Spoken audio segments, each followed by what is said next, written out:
Bonjour à toutes et à tous, je suis Camille, professeure sur le site dessindigo.com et dans la formation manga que vous pouvez retrouver sur le site. Et aujourd'hui, on va parler un petit peu de l'évolution du style manga à travers les dernières décennies. On va pas parler du manga dans le sens bande dessinée, mais vraiment du style graphique manga. Et en l'occurrence, on peut remonter ça à peu près aux années 40. Donc je vais vous montrer un petit aperçu de ce que c'était avant, au début des années 40, pour que vous ayez une idée. C'était un style très différent, très inspiré des estampes japonaises, avec de la couleur, très peu de cases, beaucoup de texte, et donc qui ne ressemble absolument pas à ce qu'on peut trouver aujourd'hui. Ensuite, dans les années 40, il y a eu un gros changement puisque le Japon s'est ouvert au monde et a découvert par là même les films d'animation, les cartoons et notamment Disney, qui a commencé à faire des longs métrages, etc. Et ça a complètement changé la façon de faire les mangas et donc le style qui va en découler.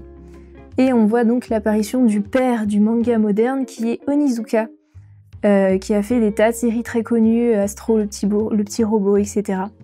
Et on voit clairement l'influence Disney. Si vous voyez un petit peu les premiers Disney ou les cartoons genre Steamboat Willie, c'est clairement dans ce style-là, en noir et blanc, des personnages très cartoon, très comiques. On va trouver quasiment que de ça dans les années 40. Dans les années 50, c'est pareil. On va trouver quasiment que ça. On a un petit peu des nouveaux auteurs qui commencent à apparaître, mais pas trop. C'est très uniforme, c'est très connoté. Toujours Disney. Dans les années 60, on a une très légère stylisation qui commence à apparaître, ça commence à se remixer un petit peu avec l'art plus traditionnel, légèrement. On a toujours ce côté hyper cartoon. Ensuite, dans les années 70, on commence à avoir de vrais changements. On commence à avoir un petit peu des différences entre les différents styles des mangaka. On commence à avoir des histoires beaucoup plus sombres qui apparaissent et donc le style un peu cartoon ne colle plus, il faut essayer de trouver un autre moyen pour pouvoir raconter des histoires plus sérieuses, plus sombres, etc. Albator par exemple. Donc on est obligé de changer les codes un petit peu. Et on a vraiment le mix qui se fait de plus en plus avec la culture japonaise.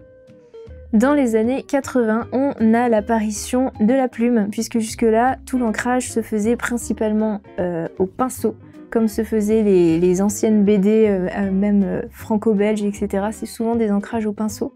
Et alors que le manga actuel, c'est systématiquement quasiment à la plume. Donc ça apparaît à peu près à cette période-là, les traits sont plus fins, on commence à chercher quelque chose de différent.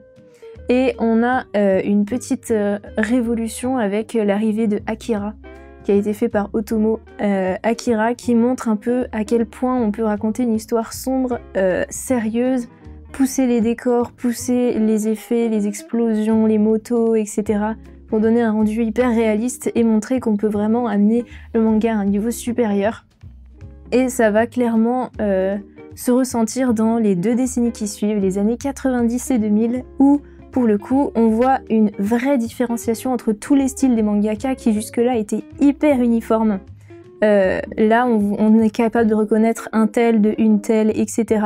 On voit aussi qu'il y a des différences de style en fonction du type d'histoire qui est racontée, selon que ce soit pour un public féminin, pour un public masculin, que ce soit des histoires hyper matures, on va pas avoir le même type de dessin, on va pas avoir le même type de traité.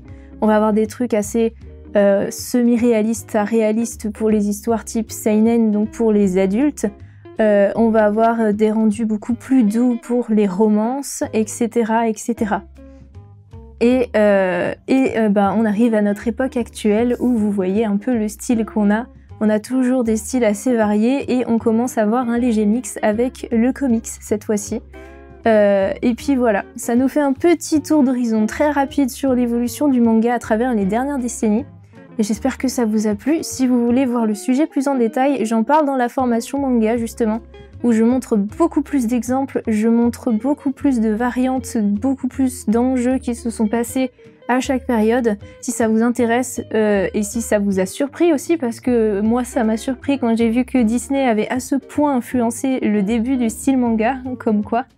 N'hésitez pas à nous le faire savoir en commentaire si vous avez découvert des choses, si vous aviez déjà vu les mangas tels qu'ils étaient avant le changement qu'il y a eu suite à l'ouverture au monde du Japon dans les années 40-50. Quant à nous, on se retrouvera très prochainement pour une nouvelle vidéo astuces de dessin. N'hésitez pas à liker cette vidéo, à la partager et à commenter si elle vous a plu, et à très bientôt.